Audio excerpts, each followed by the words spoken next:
BA 6ನೇ semester ಎಲ್ಲ ವಿದ್ಯಾರ್ಥಿಗಳಿಗೆ ಈ ಒಂದು ವಿಡಿಯೋಗೆ ಪ್ರೀತಿಯ ಸ್ವಾಗತ. ಇವತ್ತಿನ ಒಂದು ವಿಡಿಯೋದಲ್ಲಿ ನಾವು 6th semester political science DSSC 16ರಲ್ಲಿ ಬರುವಂತಹ ಕಂಟಿನ್ಯೂ ಪಾರ್ಟ್ ಯಾವುದು ಅಂದರೆ ಅಧ್ಯಾಯ 7 ಹಿಂದೂ ರಾಷ್ಟ್ರೀಯವಾದಿ ಚಿಂತನೆಗಳು, ಹಿಂದೂ ನ್ಯಾಷನಲಿಸ್ಟ್ ಥಾಟ್ಸ್. ಈ ಅಧ್ಯಾಯಕ್ಕೆ ಸಂಬಂಧಿಸಿದಂತಹ ಭಾಗ ಒಂದು ವಿಡಿಯೋ ಇದಾಗಿದೆ. ಈಗಾಗಲೇ 6 ಅಧ್ಯಾಯಗಳನ್ನು ಸ್ವಾರಸ್ಯಪೂರ್ಣವಾಗಿ ಚರ್ಚೆ ಮಾಡುವ ಪ್ರಯತ್ನವನ್ನು ನಾನು ಮಾಡಿದ್ದೀನಿ. ಇವತ್ತಿನ ಕ್ಲಾಸ್ನಲ್ಲಿ ಕೂಡ ನಾವು ಪರೀಕ್ಷೆಯಲ್ಲಿ ಕೇಳಬಹುದಾದಂಥ ಪ್ರಶ್ನೋತ್ತರಗಳನ್ನು ಇಟ್ಟುಕೊಂಡು ಈ ಅಧ್ಯಾಯದ ಪಾಠದ ಪರಿಚಯಾತ್ಮಕ ವಿವರಗಳನ್ನು ತಿಳಿದುಕೊಳ್ಳುವಂಥ ಪ್ರಯತ್ನವನ್ನು ನಾನು ಮಾಡೋಣ ಅಂತ ಹೇಳ್ತಾ, ಅದಕ್ಕಿಂತ ಮುಂಚೆ ನೀವೇನಾದರೂ ಫಸ್ಟ್ ಟೈಮ್ ನಮ್ಮ ಯೂಟ್ಯೂಬ್ ಚಾನಲ್ ನೋಡ್ತಾ ಇದ್ದರೆ ಚಾನಲ್ಗೆ ತಪ್ಪದೆ ಸಬ್ಸ್ಕ್ರೈಬ್ ಆಗಿ ನೋಟಿಫಿಕೇಷನ್ನ ಆನ್ ಮಾಡ್ಕೊಂಡು ಅಂತ ಹೇಳ್ತಾ ಇವತ್ತಿನ ಕ್ಲಾಸ್ನ ಸ್ಟಾರ್ಟ್ ಮಾಡೋಣ ಬನ್ನಿ. ಮೊದಲಿಗೆ 5 ಅಂಕದ ಪ್ರಶ್ನೋತ್ತರಗಳನ್ನ ಚರ್ಚೆ ಮಾಡೋದಾದರೆ, ಪ್ರಶ್ನೆ ನಂಬರ್ 1, ಸಾವರ್ಕರರ ಪರಿಚಯಾತ್ಮಕ ಟಿಪ್ಪಣಿ ಬರೆಯಿರಿ. ಈ ಒಂದು ಪ್ರಶ್ನೆಗೆ ಉತ್ತರವನ್ನು ನೋಡೋದಾದರೆ, ವಿ ಡಿ ಸಾವರ್ಕರ್ ಪೀಠಿಕೆ. ವಿ ಡಿ ಸಾವರ್ಕರ್ ಎಂದೇ ಜನಪ್ರಿಯರಾಗಿರುವ ವಿನಾಯಕ್ ದಾಮೋದರ್ ಸಾವರ್ಕರರು ಭಾರತದ ಪ್ರಭಾವಿಗಳಲ್ಲಿ ಒಬ್ಬರು. ಇವರನ್ನು ಕುರಿತಾದ ಚರ್ಚೆಗಳು ಸ್ವಾತಂತ್ರ್ಯ ಪೂರ್ವ ಮತ್ತು ಸ್ವಾತಂತ್ರ್ಯೋತ್ತರ ಭಾರತದಲ್ಲಿ ಜರುಗುತ್ತಿರುವುದು ಪ್ರಸ್ತಾಪಿತ ನಿಲುವಿಗೆ ಪ್ರಧಾನ ಕಾರಣ. ಸಾವರ್ಕರರು ಕ್ರಾಂತಿಕಾರಿ ಮನೋಭಾವದ ರಾಷ್ಟ್ರೀಯ ಹೋರಾಟಗಾರರಾಗಿ, ಸಮಾಜ ಸುಧಾರಕರಾಗಿ, ಬರಹಗಾರರಾಗಿ, ರಾಜಕೀಯ ಕಾರ್ಯಕರ್ತರಾಗಿ ಭಾರತಕ್ಕೆ ಅಮೂಲ್ಯ ಕಾಣಿಕೆ ನೀಡಿದ್ದು, ಆ ಪೈಕಿ ಹಿಂದೂ ರಾಷ್ಟ್ರೀಯವಾದಕ್ಕೆ ಅವರ ಕೊಡುಗೆ ಅದ್ವಿತೀಯವಾಗಿದೆ. ಹಾಗಾದರೆ ವಿ ಡಿ ಸಾವರ್ಕರರ ಸಂಕ್ಷಿಪ್ತ ಪರಿಚಯ, brief introduction of V D Savarkar. ಸಾವರ್ಕರರು ಮೇ 28, 1883ರಂದು ಇಂದಿನ ಮಹಾರಾಷ್ಟ್ರದ ನಾಸಿಕ್ ಬಳಿಯ ಬಾಗೂರ್ ಎಂಬಲ್ಲಿ ಜನಿಸಿದರು.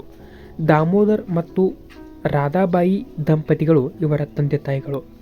ಕಿಶೋರಾವಸ್ಥೆಯಲ್ಲಿಯೇ ಪೋಷಕರನ್ನು ಕಳೆದುಕೊಂಡ ಸಾವರ್ಕರ್ ಮೇಲೆ ಅವರ ಸಹೋದರ ಗಣೇಶ್ ಸಾವರ್ಕರರ ಪ್ರಭಾವ ಅಧಿಕವಾಗಿತ್ತು. ವಿದ್ಯಾರ್ಥಿ ದೆಸೆಯಲ್ಲಿಯೇ ಕ್ರಾಂತಿಕಾರಕ ರಾಷ್ಟ್ರೀಯವಾದಿ ಚಟುವಟಿಕೆಗಳ ನಿರ್ವಹಣೆಗಾಗಿ ಸಾವರ್ಕರರು ಮಿತ್ರ ಮೇಳ ಎಂಬ ಸಮಾನ ಮನಸ್ಕ ಯುವಕರ ಸಂಘಟನೆಯನ್ನು ರಚಿಸಿದ್ದರು. 1901ರಲ್ಲಿ ಯಮುನಾಬಾಯಿಯವರನ್ನು ವಿವಾಹವಾದ ಸಾವರ್ಕರರು ಪತ್ನಿಯು ತಂದೆಯ ನೆರವಿನಿಂದ 1902ರಲ್ಲಿ ಪುನಾದ ಫರ್ಗ್ಯೂಸನ್ ಕಾಲೇಜು ಸೇರಿ ಉನ್ನತ ವ್ಯಾಸಂಗಕ್ಕಾಗಿ ಮುಂದಾದರು. ಯುವಕರಾಗಿದ್ದ ಸಾವರ್ಕರರನ್ನು ತೀವ್ರಗಾಮಿ ನಾಯಕರಾಗಿದ್ದ ಲಾಲ್, ಬಾಲ್ ಮತ್ತು ಪಾಲರ ಕ್ರಾಂತಿಕಾರಕ ವಿಚಾರಗಳು ಆಕರ್ಷಿಸಿದವು. ಬಂಗಾಳದ ವಿಭಜನೆಯ ಸಮಯದಲ್ಲಿ ವಿದೇಶಿ ವಸ್ತು ಮತ್ತು ಬಟ್ಟೆಗಳನ್ನು ಸುಡುವ ಮೂಲಕ ಸ್ವದೇಶಿ ಹೋರಾಟದಲ್ಲಿ ತೊಡಗಿದ್ದ ಸಾವರ್ಕರರು ತಮ್ಮ ಸಹಚರರೊಡನೆ ಅಭಿನವ ಭಾರತ ಸಮಾಜವೆಂಬ ಸಂಘಟನೆಗೆ ಚಾಲನೆ ನೀಡಿದರು. ಈ ಮಧ್ಯೆ BA ಪದವಿ ಪೂರೈಸಿದ ಸಾವರ್ಕರರು ಶ್ಯಾಮಜಿ ಕೃಷ್ಣ ವರ್ಮ ಎಂಬ ರಾಷ್ಟ್ರೀಯವಾದಿ ನಾಯಕರ ನೆರವಿನಿಂದ ಕಾನೂನು ಅಧ್ಯಯನಕ್ಕೆ ಬ್ರಿಟನ್ನಿಗೆ ತೆರಳಿದರು. ಇಂಗ್ಲೆಂಡಿಗೆ ತೆರಳಿದ ಸಾವರ್ಕರರು ಲಂಡನ್ನಿನಲ್ಲಿ ಕಾನೂನು ವ್ಯಾಸಂಗ ಕೈಗೊಂಡು ಇಂಡಿಯಾ ಹೌಸ್ನಲ್ಲಿ ನೆಲೆಸತೊಡಗಿದರು. ಈ ವೇಳೆ ಭಾರತದಲ್ಲಿ ಸ್ವರಾಜ್ಯ ಪ್ರತಿಪಾದಿಸಿ ತಮ್ಮ ತೀವ್ರಗಾಮಿ ಕ್ರಮಗಳಿಂದ ತಿಲಕರು ಬಂಧನಕ್ಕೊಳಗಾಗಿದ್ದರು. ಫಲವಾಗಿ ಸಾವರ್ಕರರು ಪೂರ್ಣ ಸ್ವಾತಂತ್ರ್ಯವನ್ನು ಬಯಸಿ ಅದನ್ನು ಪಡೆಯಲು ಉಗ್ರ ಮಾರ್ಗವನ್ನು ಪ್ರತಿಪಾದಿಸುತ್ತಾ ಗರಿಲ್ಲಾ ಮಾದರಿಯ ಹೋರಾಟವನ್ನು ಸಂಘಟಿಸಲು ಫ್ರೀ ಇಂಡಿಯಾ ಸೊಸೈಟಿಯನ್ನು ಆರಂಭಿಸಿದರು. ಇದರೊಡನೆ ಭಾರತ ಮತ್ತು ಬ್ರಿಟನ್ನಿನಲ್ಲಿ ದೊರೆತ ಮಾಹಿತಿಗಳನ್ನು ಆಧರಿಸಿ history of the war of Indian independence ಕೃತಿಯನ್ನು ರಚಿಸಿದರು. ಈ ಕೃತಿಯಲ್ಲಿ ಬ್ರಿಟಿಷ್ ಆಳ್ವಿಕೆಯನ್ನು ಶೋಷಣೆಯಿಂದ ಮತ್ತು ಅನ್ಯಾಯದಿಂದ ಕೂಡಿರುವ ಆಡಳಿತವೆಂದು ಟೀಕಿಸುತ್ತಾ 1857ರ ಸಿಪಾಯಿಗಳ ದಂಗೆಯನ್ನು ಭಾರತದ ಪ್ರಥಮ ಸ್ವತಂತ್ರ ಹೋರಾಟವೆಂದು ಬಣ್ಣಿಸಿದರು. ಈ ಕೃತಿಯನ್ನು ಬ್ರಿಟಿಷ್ ಸರ್ಕಾರ ಪ್ರಕಟಿಸಿದಂತೆ ನಿಷೇಧಿಸಿದರು. ಎಲ್ಲೆಡೆ ರಹಸ್ಯವಾಗಿ ಪ್ರಕಟಗೊಂಡ ಯುವಕರಲ್ಲಿ ಹೋರಾಟದ ಮನೋಭಾವವನ್ನು ಮೂಡಿಸಿತು. ಸಾವರ್ಕರರು ತಮ್ಮ ಸ್ನೇಹಿತ ಮದನ್ ಲಾಲ್ ಧಿಂಗ್ರಾ, ಬ್ರಿಟಿಷ್ ಅಧಿಕಾರಿ ಕರ್ಜಲ್ ವೈಲಿಯನ್ನು ಸಾರ್ವಜನಿಕ ಸಭೆಯಲ್ಲಿ ಹತ್ಯೆ ಮಾಡಿದಾಗ ಆತನನ್ನು ಬೆಂಬಲಿಸಿ ಲೇಖನವೊಂದನ್ನು ಬರೆದಿದ್ದರು. ಜೊತೆಗೆ ಧಿಂಗ್ರಾರನ್ನು ಶಿಕ್ಷಿಸುವುದನ್ನು ಬಲವಾಗಿ ಪ್ರತಿಭಟಿಸಿದವರಲ್ಲಿ ಸಾವರ್ಕರರು ಮೊದಲಿಗರಾಗಿದ್ದರು. ಈ ಮಧ್ಯೆ 1919ರ ಮಾರ್ಲೆ ಮಿಂಟೋ ಸುಧಾರಣೆಯನ್ನು ವಿರೋಧಿಸಿ ಸಹೋದರ ಗಣೇಶ್ ಸಾವರ್ಕರರು ಕೈಗೊಂಡ ಹೋರಾಟದಲ್ಲಿ ಸಾವರ್ಕರರ ಕೈವಾಡವನ್ನು ಶಂಕಿಸಿದ ಬ್ರಿಟಿಷರು ಬಂಧಿಸಬಹುದೆಂದು ಊಹಿಸಿ ಪ್ಯಾರಿಸ್ಗೆ ತೆರಳಿದರು. ಬ್ರಿಟಿಷ್ ವಿರೋಧಿ ಸಾವರ್ಕರರನ್ನು ಫ್ರಾನ್ಸ್ ಸರ್ಕಾರ 1910ರಲ್ಲಿ ಬಂಧಿಸಿದಾಗ ತಪ್ಪಿಸಿಕೊಳ್ಳಲು ಪ್ರಯತ್ನಿಸಿ ವಿಫಲರಾದರು.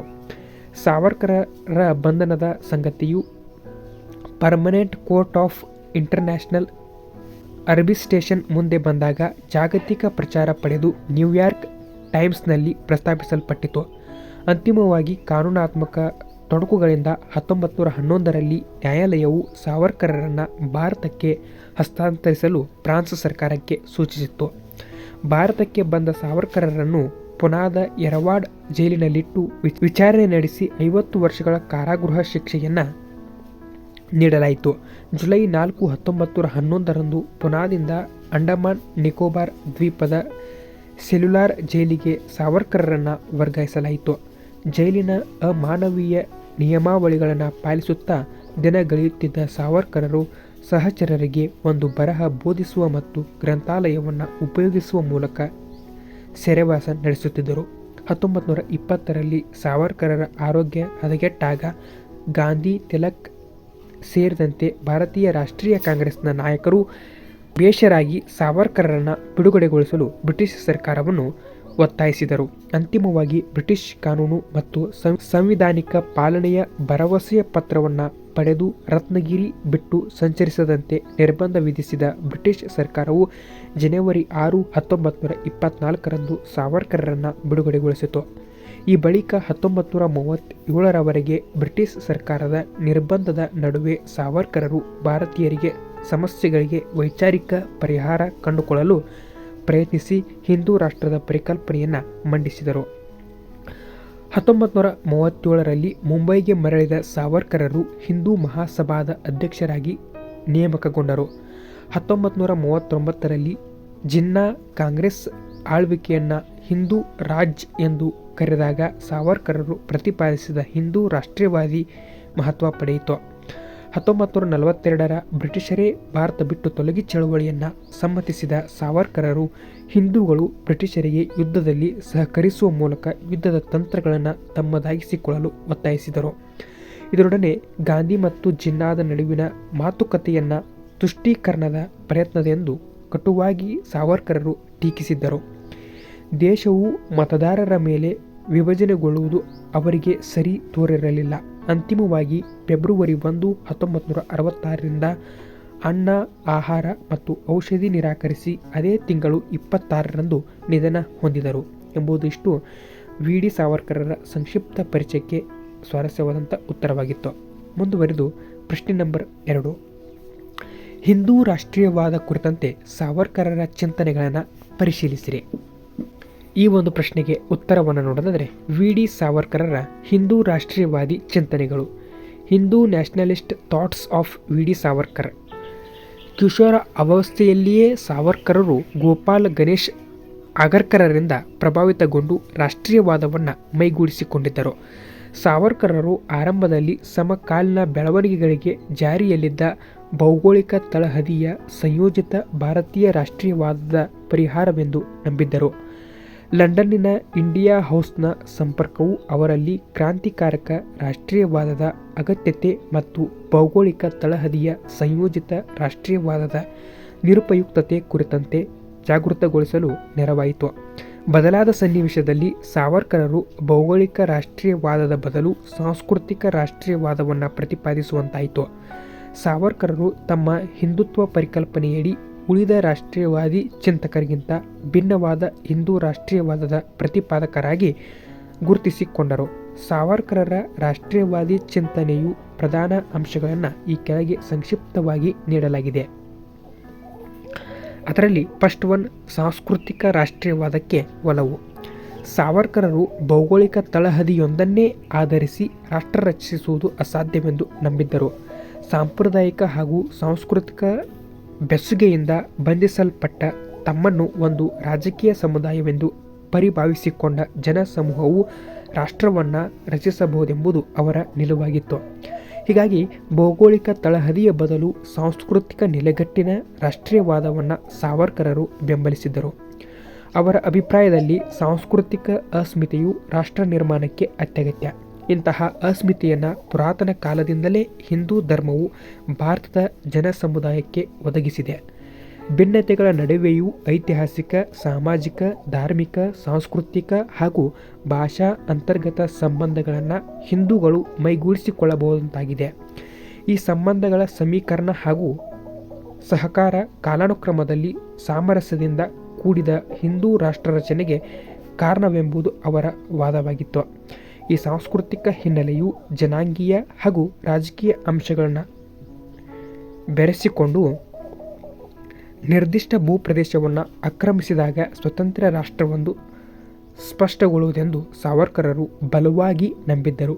ಹೀಗೆ ಮತೀಯ ಅಥವಾ ಭೌಗೋಳಿಕ ತಳಹದಿಯ ಬದಲು ಸಾಂಸ್ಕೃತಿಕ ನೆಲೆಗಟ್ಟಿನ ಹಿಂದೂ ರಾಷ್ಟ್ರೀಯವಾದವನ್ನು ಸಾವರ್ಕರರು ಬಲವಾಗಿ ಪ್ರತಿಪಾದಿಸಿದ್ದರು. ಇನ್ನು ಎರಡನೇದಾಗಿ ಬರುವುದೇ ಹಿಂದೂ ರಾಷ್ಟ್ರೀಯವಾದಕ್ಕೆ ಆದ್ಯತೆ. ಸಾವರ್ಕರರು ಹಿಂದೂ ಎಂಬ ಕೃತಿಯನ್ನು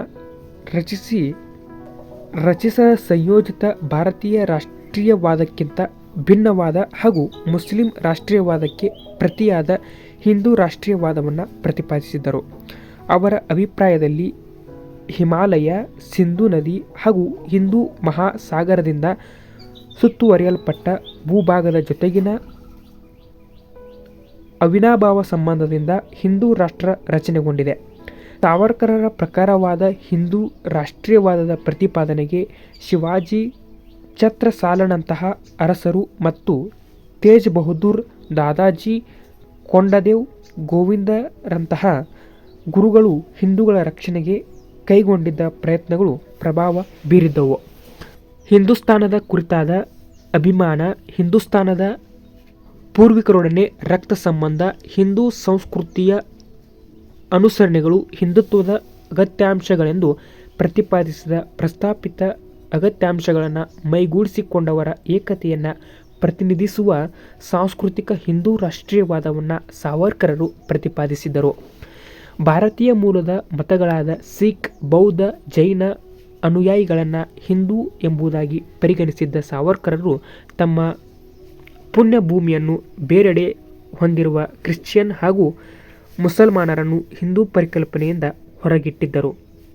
ರಾಷ್ಟ್ರದ ರಚನೆಯಲ್ಲಿ ಜನಾಂಗೀಯ, ಮತೀಯ, ಸಾಂಸ್ಕೃತಿಕ ಏಕತೆಯು ಭೌಗೋಳಿಕ ಐಕ್ಯತೆಗಿಂತ ಪ್ರಧಾನವೆಂಬುದು ಅಭಿಪ್ರಾಯಪಟ್ಟಿದ್ದ ಸಾವರ್ಕರರು ಭಾರತದಲ್ಲಿ ನೆಲೆಸಿರುವ ಅನ್ಯರು ಮೊದಲು ಹಿಂದೂಸ್ತಾನ ಎನ್ನುವವರಿಗೆ, ವಿದೇಶಿಗರು ಮಾನವೀಯತೆಯನ್ನು ಬೆಂಬಲಿಸುವವರಿಗೆ ಹಾಗೂ ಜಾತಿ ಮತದಾನದ ಮೇಲೆ ಹಿಂದೂಗಳು ತಮ್ಮ ಆಕ್ರಮಣವನ್ನು ಕೈ ಬಿಡುವವರಿಗೆ ಹಿಂದೂ ರಾಷ್ಟ್ರೀಯವಾದವನ್ನು ಪಾಲಿಸಬೇಕಾದ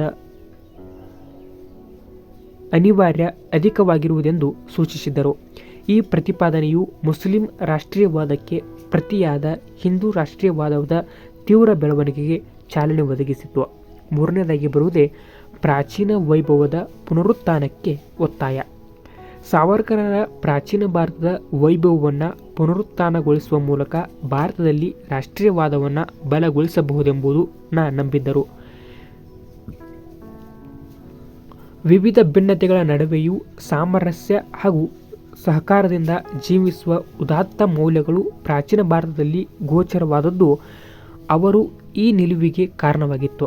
ಪ್ರಾಚೀನ ವೈಭವ ಮರುಸ್ಥಾಪನೆಯಾದರೆ ಭಾರತೀಯರಲ್ಲಿ ಆತ್ಮವಿಶ್ವಾಸ ಬಲಗೊಂಡು ವಸಾಹತುಶಾಹಿ ಸಂಕೋಲೆಯಿಂದ ಕಳಚಿಕೊಳ್ಳಲು ಸಾಧ್ಯವಾಗುವುದೆಂಬುದು ಅವರ ವಾದಿಸಿದರು. ಹೀಗಾಗಿ ರಾಷ್ಟ್ರೀಯ ಹೆಮ್ಮೆಯನ್ನು ಪ್ರಚೋದಿಸುವ ಪ್ರಾಚೀನ ಪರಂಪರೆಯ ಪುನರುಜ್ಜೀವನದೊಡನೆ ರಾಷ್ಟ್ರೀಯವಾದವನ್ನು ಬಲಗೊಳಿಸಲು ಸಾವರ್ಕರರು ಪ್ರಯತ್ನಿಸಿದರು. ಇನ್ನು ನಾಲ್ಕನೇದಾಗಿ ಬರುವುದೇ ವಸಾಹತು ಆಳ್ವಿಕೆಗೆ ವಿರೋಧ. ಭಾರತದಲ್ಲಿನ ಬ್ರಿಟಿಷ್ ಆಳ್ವಿಕೆಯನ್ನು ಸಾವರ್ಕರರು ಬಲವಾಗಿ ವಿರೋಧಿಸಿದರು. ಈ ಹಿನ್ನೆಲೆಯಲ್ಲಿಯೇ ಮಿತ್ರ ಮೇಳ, ಅಭಿನವ ಭಾರತ ಸಮಾಜ, ಫ್ರೀ ಇಂಡಿಯಾ ಸೊಸೈಟಿಗಳಂತಹ ಸಂಘಟನೆಯ ಮೂಲಕ ಬ್ರಿಟಿಷರನ್ನು ವಿರೋಧಿಸಲು ಪ್ರಯತ್ನಿಸಿದರು. ಭಾರತದಲ್ಲಿ ಬ್ರಿಟಿಷ್ ಆಳ್ವಿಕೆಯು ಅನ್ಯಾಯದ ಮತ್ತು ದಬ್ಬಾಳಿಕೆಯಿಂದ ಕೂಡಿರುವ ಆಡಳಿತವೆಂದು ಜರೆದಿದ್ದರು. ಇದರೊಡನೆ ಬ್ರಿಟಿಷರ ವಿರುದ್ಧ ಶಸ್ತ್ರಸಹಿತ ಹೋರಾಟವನ್ನು ಸಾವರ್ಕರರು ಬೆಂಬಲಿಸಿದ್ದರು. ವಿದೇಶಿ ಆಳ್ವಿಕೆಯನ್ನು ಕಿತ್ತೊಗೆಯಲು ಸಾವರ್ಕರರು ಕೈಗೊಂಡ ಕ್ರಮಗಳಲ್ಲಿ ಅವರ ರಾಷ್ಟ್ರೀಯವಾದದ ಸೂಚ್ಯವಾಗಿ ಗೋಚರವಾಗುತ್ತವೆ. ಆಸಕ್ತಿದಾಯಕ ಅಂಶವೇನೆಂದರೆ, ಎರಡನೇ ಮಹಾಯುದ್ಧದ ವೇಳೆ ಭಾರತೀಯರಿಗೆ ಯುದ್ಧ ಕೌಶಲ್ಯಗಳ ಕಲಿಕೆಗೆ ಅವಕಾಶ ದೊರಕಬೇಕೆಂಬ ಕಾರಣಕ್ಕೆ ಬ್ರಿಟಿಷರನ್ನು ಸಾವರ್ಕರರು ಬೆಂಬಲಿಸಿದರು. ಇನ್ನು 5ನೇದಾಗಿ ಬರುವುದೇ ಭಾರತೀಯರ ಏಕತೆಗೆ ಪ್ರೋತ್ಸಾಹ. ಸಾವರ್ಕರರು ಸಾಂಸ್ಕೃತಿಕ ರಾಷ್ಟ್ರೀಯವಾದವನ್ನು ಬೆಂಬಲಿಸುತ್ತಾ ಸಾಮಾನ್ಯ ಅಸ್ಮಿತೆಯಡಿ ಭಾರತೀಯರ ಒಂದಾಗಲು ಸೂಚಿಸಿದರು. ಧರ್ಮಾಧಾರಿತ ಏಕತೆಯನ್ನು ಸಮ್ಮತಿಸದೆ ಜೈನ, ಬೌದ್ಧ, ಸಿಖ್, ಹಿಂದೂ ಮತ ಅನುಯಾಯಿಗಳನ್ನು ತಮ್ಮ ಹಿಂದೂ ಪರಿಕಲ್ಪನೆಯಡಿ ಸಾವರ್ಕರರು ಒಟ್ಟುಗೂಡಿಸಲು ಪ್ರಯತ್ನಿಸಿದ್ದರು. ಜೊತೆಗೆ ರಾಷ್ಟ್ರೀಯವಾದಕ್ಕೆ ತೊಡಕಾಗಬಲ್ಲ ಹಿಂದೂ ಸಮಾಜದಲ್ಲಿನ ಶ್ರೇಣಾತ್ಮಕ ಜಾತಿ ವ್ಯವಸ್ಥೆಯನ್ನು ಅವರು ಖಂಡಿಸಿದ್ದರು. ಈ ಮೇಲಿನ ಅಂಶಗಳು ರಾಷ್ಟ್ರೀಯವಾದವನ್ನು ಕುರಿತಂತೆ ಸಾವರ್ಕರರು ಹೊಂದಿದ್ದ ಚಿಂತನೆಗಳನ್ನು ಪ್ರತಿನಿಧಿಸುತ್ತವೆ. ಭಾರತದಲ್ಲಿ ಒಂದು ರಾಷ್ಟ್ರೀಯವಾದವನ್ನು ಮೊದಲ ಬಾರಿಗೆ ಪ್ರತಿಪಾದಿಸಿದ ಸಾವರ್ಕರರು ರಾಷ್ಟ್ರ ಮತ್ತು ರಾಜ್ಯಗಳನ್ನು ಪ್ರತ್ಯೇಕಿಸಲು ಪ್ರಯತ್ನಿಸಿರುವರು. ಭಾರತದಲ್ಲಿನ ಮುಸಲ್ಮಾನರು ಮತ್ತು ಕ್ರಿಶ್ಚಿಯನ್ನರು ಭಾರತದ ರಾಜ್ಯದ ಸದಸ್ಯರೇ ಹೊರತು ಹಿಂದೂ ರಾಷ್ಟ್ರದ ಸದಸ್ಯರಲ್ಲ ಎಂಬುದಾಗಿ ಪ್ರತಿಪಾದಿಸಿ ಕೋಮುವಾದಿ ಚಿಂತಕ ಎನಿಸಿರುವರು. ಭಾರತದಲ್ಲಿ ಇಂದಿಗೂ ಸಾವರ್ಕರರ ವಿಚಾರಧಾರೆಗಳು ಪರ ಹಾಗೂ ವಿರೋಧ ಚರ್ಚೆಗಳು ಜರುಗುತ್ತಿರುವುದು ಅವರ ಹಿಂದೂ ರಾಷ್ಟ್ರೀಯವಾದದ ಚಿಂತನೆಗಳ ಪ್ರಭಾವವನ್ನು ಸೂಚಿಸುತ್ತವೆ. ಇಷ್ಟು ವಿ ಡಿ ಸಾವರ್ಕರರ ಸ್ವಾರಸ್ಯಪೂರ್ಣವಾದಂಥ ಪರಿಚಯ ಮತ್ತು ಅವರ ಹಿಂದೂ ರಾಷ್ಟ್ರೀಯವಾದದ ಪರಿಕಲ್ಪನೆಗೆ ಸಂಬಂಧಿಸಿದಂಥ ಪ್ರಶ್ನೆಗಳಿಗೆ ಸ್ವಾರಸ್ಯವಾದಂಥ ಉತ್ತರವಾಗಿತ್ತು. ಮತ್ತೆ ಮುಂದಿನ ಕ್ಲಾಸ್ನಲ್ಲಿ ಮತ್ತೊಬ್ಬ ಹಿಂದೂ ರಾಷ್ಟ್ರೀಯವಾದಿ ಚಿಂತಕರಾದಂತಹ ಮತ್ತೋರ್ವ ವ್ಯಕ್ತಿಯನ್ನು ಮುಂದಿನ ಕ್ಲಾಸ್ನಲ್ಲಿ ನಾನು ಪರಿಚಯ ಮಾಡ್ತೀನಿ. ಈ ವಿಡಿಯೋದಲ್ಲಿ ಎಷ್ಟು ಸಾಕು ಅಂತ ಹೇಳ್ತಾ, ಈ ಪ್ರಶ್ನೆಗಳು ಪರೀಕ್ಷೆಯಲ್ಲಿ ಕೇಳಬಹುದಾದಂಥ ಸಂಭವವಿರುತ್ತೆ ಅಂತ ಹೇಳ್ತಾ ಮತ್ತೆ ಮುಂದಿನ ಕ್ಲಾಸ್ನಲ್ಲಿ ಭೇಟಿಯಾಗೋಣ. ಅಲ್ಲಿವರೆಗೂ ಎಲ್ಲರಿಗೂ ನಮಸ್ಕಾರ. ಜೈ ಹಿಂದ್, ಜೈ ಕರ್ನಾಟಕ ಮಾತೆ.